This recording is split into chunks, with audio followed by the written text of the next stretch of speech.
We are witnessing the ongoing demise of woke rage bait media. From investors writing down complete losses, Disney claimed their $500 million Vice, zero. We're seeing layoffs, companies are being sold, and now this from the New York Times. Stick to sports? No way. Deadspin journalists quit en masse. And I gotta say, I actually kind of respect this, okay? It's a complicated story. Deadspin is part of the Gawker properties. They were sold to Univision. Univision then sold them to a new company. Now this company is trying to essentially change what they're doing, trying to restructure it. The employees are getting angry, and one guy got fired, their acting editor-in-chief, I believe, interim editor-in-chief, got fired because he doesn't want to just report on sports. Now, it is complicated. A lot of conservatives are saying, why is it that a sports website has staff that refuse to write sports? Why would you complain? Like one analogy I heard was, imagine working in an ice cream shop and getting mad your boss told you to stop handing out your rap mixtape, and then they fire you because you wouldn't stop. This is kind of different, though. This is kind of different. So there's a few things that I want to highlight. Why I think, to an extent, well, first, let me say this. There's no good guys here, okay? These companies are collapsing. People are freaking out. They're lucky the company exists in the first place. But I do think the journalists are in the right for the most part. For one, if somebody at your work, a new boss, manager, whatever, says, I want you to do X, and you don't want to do X, you quit. It's that simple. So they did the right thing.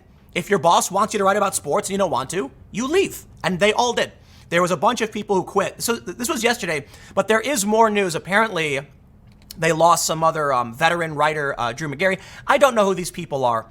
But I do, before we read this, I want to make one very, very important point by first asking a very, very important question.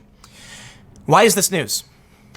Seriously, why is this news? Now, I understand why it's news to me. I worked in the media industry. This strikes close to home. I'm a journalist and political commentator.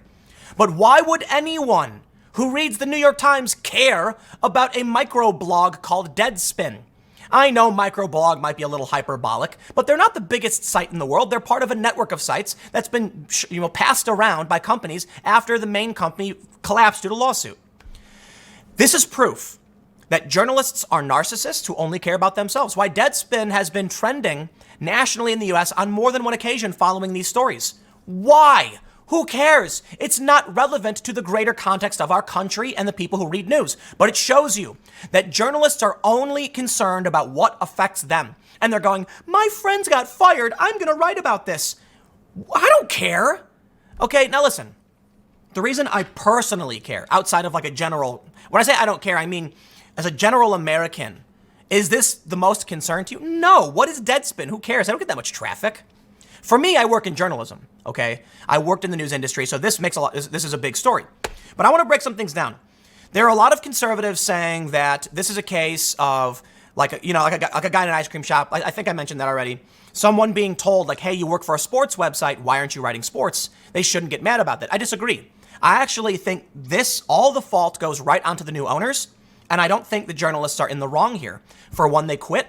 That was the right thing to do. But I don't even think they were wrong to say they didn't want to stick to sports. In fact, dare I say it, the journalists at Deadspin should not be sticking to sports. It's complicated, okay? But trust me, I believe you'll agree with me when we get to the point. You can hate on the woke rage bait all day and night. You can think they're terrible at their jobs. But when it comes to the core issue of should they stick to sports, the answer is no, because the new owners were trying to change the foundation of the company. So the journalists then did the right thing by leaving, saying we don't want to be involved. Welcome to real life. So let me read the story, and then I want to go through I want to walk through some more of these issues here.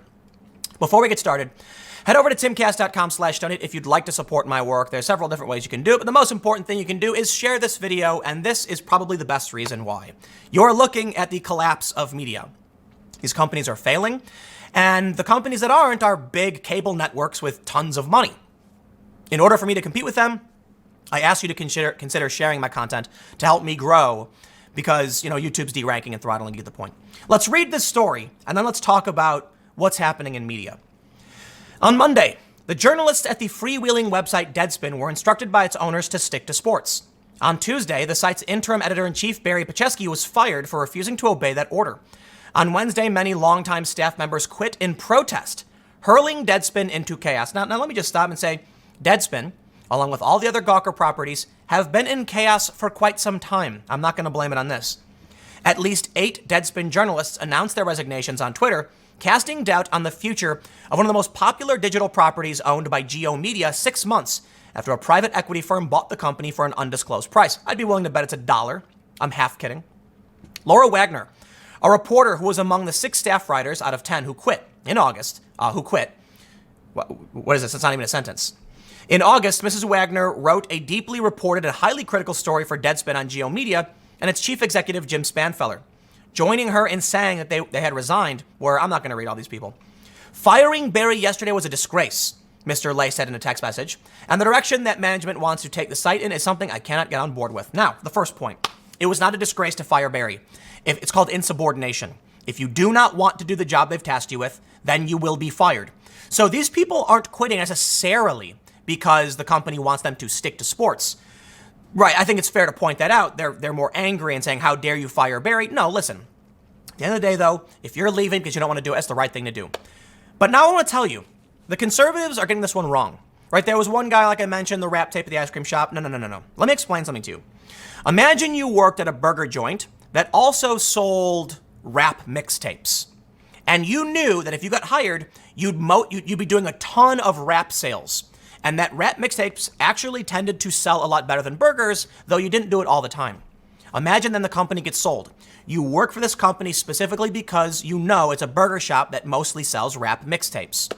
The new owners come in and say, we are no longer going to do rap mixtapes. If you're going to rap, make sure it's about burgers and mostly focus on the burgers.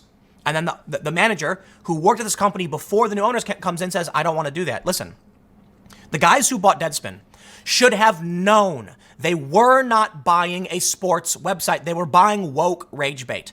I don't like woke rage bait. This Deadspin apparently is one of the companies that first wrote about Gamergate sparking, it was like the shot heard around the world basically for the culture war. So there's a lot to criticize them over. That just, look, woke rage, it's grifting, okay? But let me just explain. If a new owner comes into a shop and fundamentally misunderstands what these people are doing and tries to make them change, I don't blame the workers. I blame the new management for not understanding what you bought. Deadspin is now collapsing in Alexa rankings. Check this out. Since that woman resigned, we have seen their rankings collapse. Their viewership is going down. Well, it's not surprising. They're down 555 ranks. Yeah, you went to a shop that was known for one thing and tried to make it do something else. Now, I get it. You're the new owners. You want sports, and I can respect that. But how dumb do you have to be to buy woke rage bait and then get shocked when the woke rage bait, leftists don't want to write about politics? Don't want to write about sports. They do want to write about politics. Right, so that's the main issue. While I don't like what they do, I think it's fair to point out the owners should have seen this coming. The other thing I want to point out, though, Deadspin has a lot to be criticized for. Deadspin is a home of grifting. You want to talk about grifting? Okay, they say I'm a grifter, which means I'm pretending to do, I only pretend to be concerned about these things because it makes money. They say Dave Rubin, they say Zuby, they say we're all grifters, right-wing grift, making money. Dude, I say it all the time, Minecraft would make more money. But you want to know what grifting is? Grifting is when your website is supposed to be about sports, but you know and freely admit politics makes more money. One of the people at Deadspin wrote an article saying, we're the adults in the room because we recognize that politics makes the site grow and generates money. And the owner is saying, dude, I don't care about growth and money. I care about generating a sports brand, and then we can go from there. I love it. Listen. They're grifters. They know they're grifters. It's what they do, and they can be criticized for it, but at least they quit. That's the right thing. Now, I will also point out, it is really annoying to hear these people think they know what's good for the company. Dude, you write content about sports and woke rage bait. What is good for the company is not in your purview. The owners might understand they won't make as much money covering sports as they would on politics, but they also understand they already bought political websites. So let's go back to the rap mixtape at the ice cream shop analogy. The new owner comes in and says, the rap mixtapes are over there in the other building. We want to keep all the ice cream here. So they quit. I still think there's no good guys here. Quitting is still the right thing to do. If I worked for a company and the new owners came in and said, we're going to do something different, I'd be like, not interested, goodbye, and I'd leave. And I've seen it happen. So I can give them the respect for that. But to you know what? I feel like I'm going to start beating a dead horse here. The New York Times article basically goes on to start talking about irreverent journalists and all that. So long story short, these companies are on their way out. Woke rage bait is over. This is huge news. We'll see how this affects politics.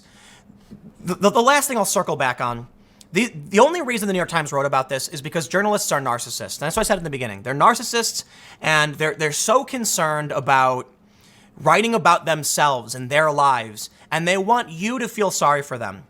Do I go around being like, guys, I need to tell you about what the cat did the other day. Man, the cat peed in my room. I'm furious. Oh man. You'd be like, I don't care about that. I'm like, no, but you got to understand the importance of the story to my life. Now look, Deadspin collapsed, and it is relevant much more so than a cat peeing in your room. Fine, I get it. By the way, the cat really did pee in my room. It's really annoying. Cats.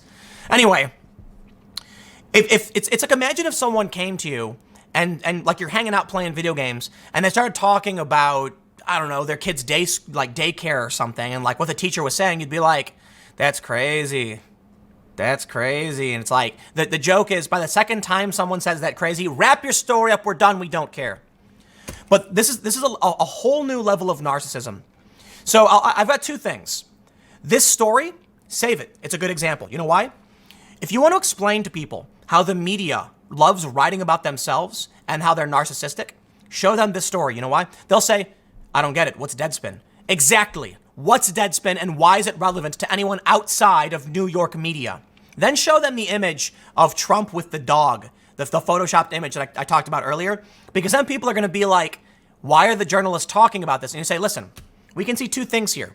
Journalists are not smart enough to understand simple concepts like a photoshopped image as a joke, and they also love talking about themselves. That's who's reporting news.